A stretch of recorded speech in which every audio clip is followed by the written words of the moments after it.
Londres. Distrito de Whitechapel. 31 de agosto. 1888. 3 de la madrugada.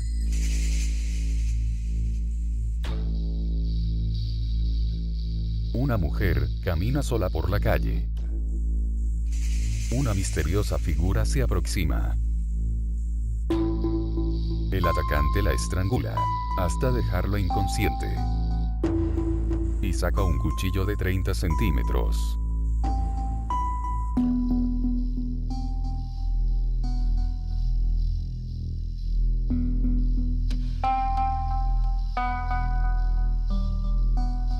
Minutos después, el cadáver de la mujer es descubierto. El cuerpo sin vida aún se encuentra caliente. Es obra de Jack, el Destripador. Pero, ¿quién era en realidad este asesino? Acechando en las sombras, siempre consiguió ocultar su identidad. Jack el Destripador cometió varios crímenes, pero nunca fue capturado. El asesino en serie más famoso de todos los tiempos, cometió sus crímenes en el otoño de 1888 en las calles de Londres. A lo largo de 3 meses, acabó con la vida de al menos 5 mujeres. Pero se cree que pudieron ser hasta 11.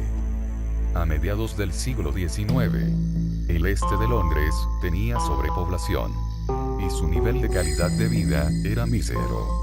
La situación empeoró con la proliferación de barrios de clase baja, con notables índices de pobreza, violencia, alcoholismo y prostitución. Antes de los asesinatos, Whitechapel era asociado con casos de antisemitismo, racismo o delincuencia. Si bien la Policía Metropolitana de Londres, en coordinación con Scotland Yard, imputó solo 5 de los asesinatos a la misma persona, sus registros incluyeron 6 crímenes más, que conformaron el expediente de Whitechapel. Pese a que se investigó aproximadamente a 300 sospechosos, la investigación policíaca resultó ineficaz en el esclarecimiento de la identidad del asesino serial. Y fue objeto de burla y polémica por parte de la prensa. La policía recibió, al menos 3 cartas, supuestamente firmadas por el asesino, en las que éste se mofaba de las investigaciones, y amenazaba con seguir asesinando a prostitutas. Su primera víctima, Mary Ann Nichols, fue encontrada alrededor de las 3 de la madrugada, del viernes 31 de agosto de 1888.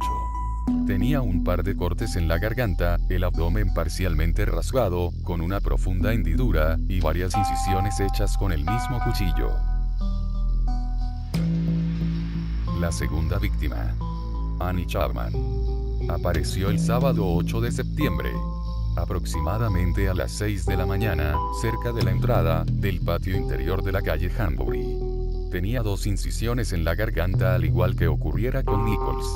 Sin embargo, en el caso de Chapman, su vientre había sido completamente apuñalado y le habían extirpado el útero. Un testigo afirmó haber visto a Chapman media hora antes del hallazgo, junto con un hombre de cabello oscuro y con apariencia de un gentil venido a menos.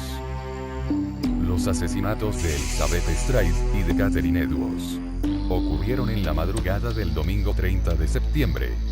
El cuerpo de la primera fue descubierto a la 1 de la mañana. Y tenía un corte en el lado izquierdo del cuello, que le dañó la arteria carótida.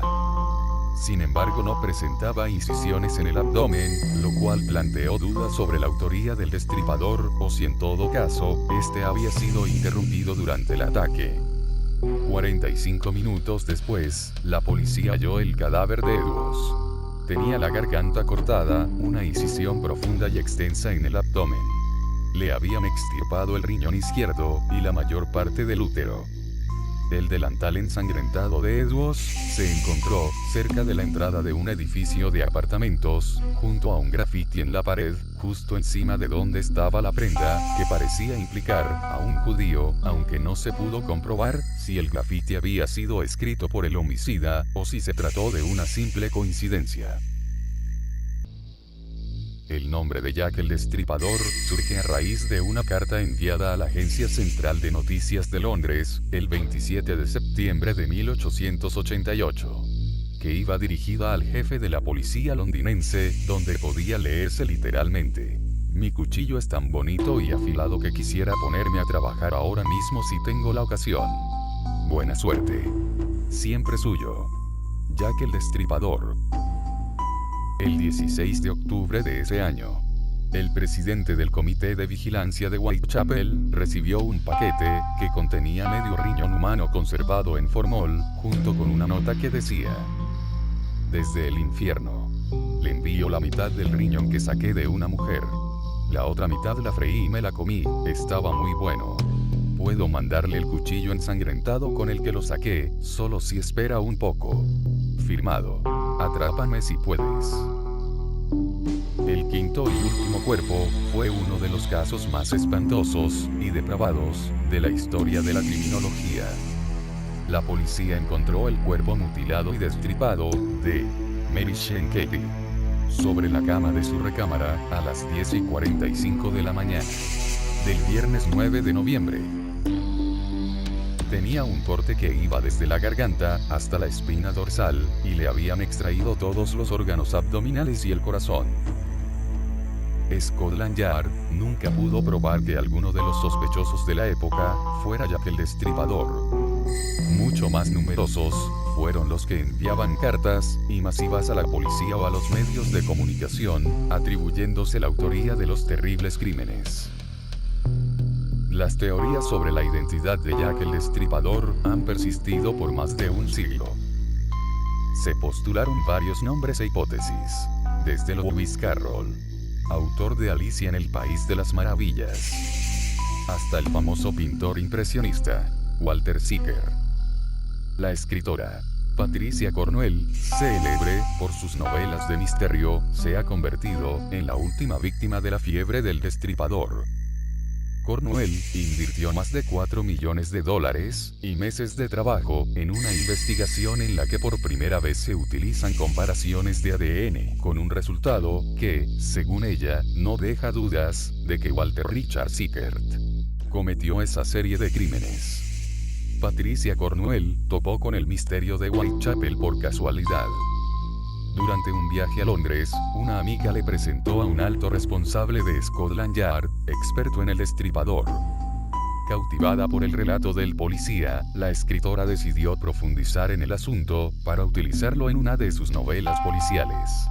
Pero, poco a poco, fue consumida por la fiebre del misterio y se lanzó de lleno en persecución de Sickert, el sospechoso que le pareció más verosímil. Walter Sickert era un pintor con gusto por lo macabro. Se interesó mucho por los crímenes de Whitechapel.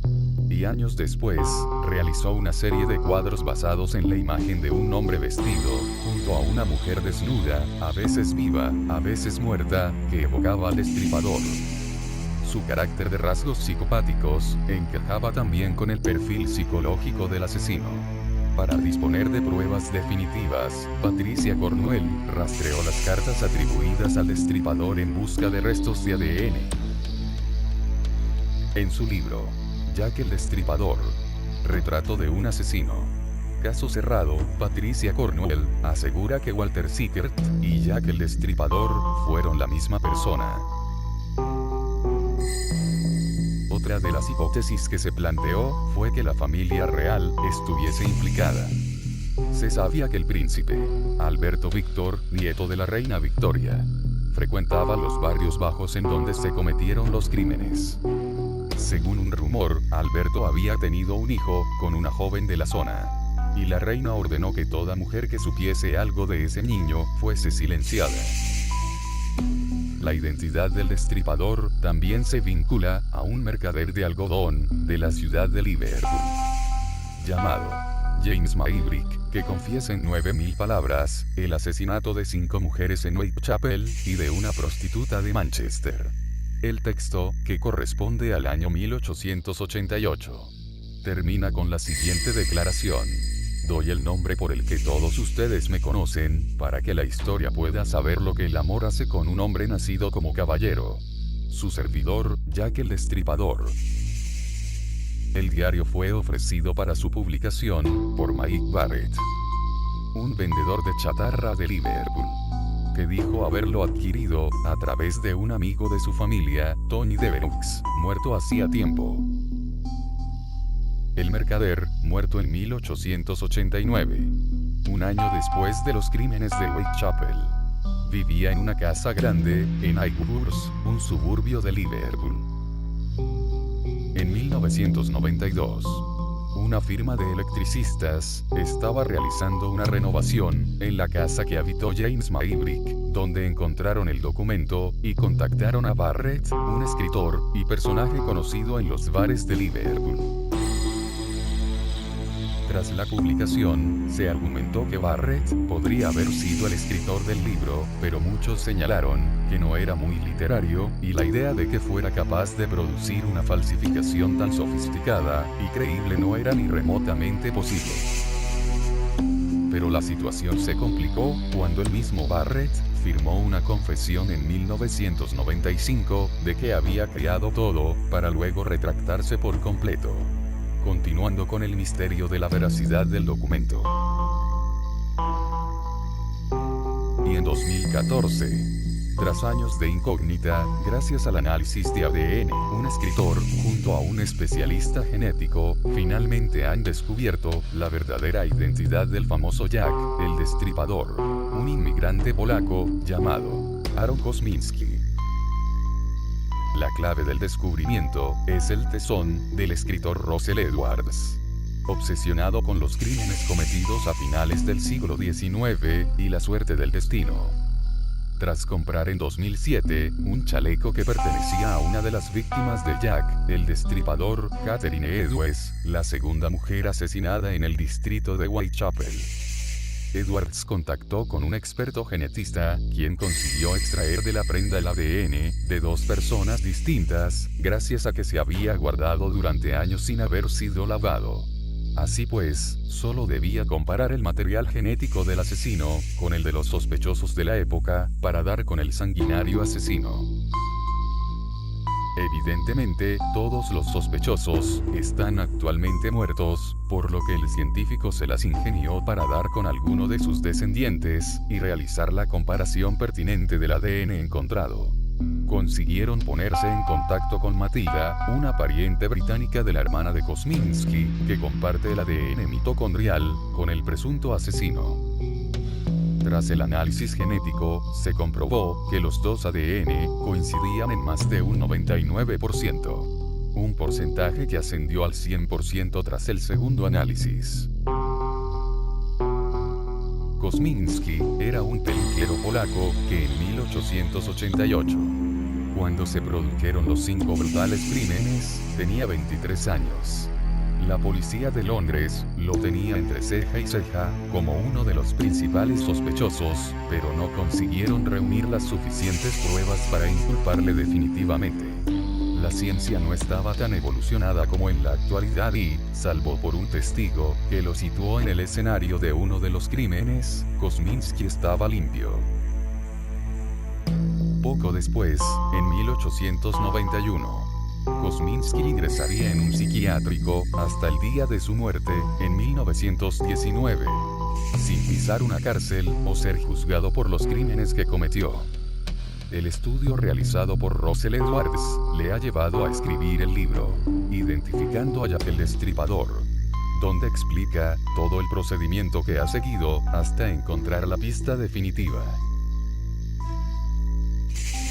Misterios, sí los hay. Estaremos frente a la verdadera identidad del más famoso asesino en serie de todos los tiempos. En algún momento lo sabremos.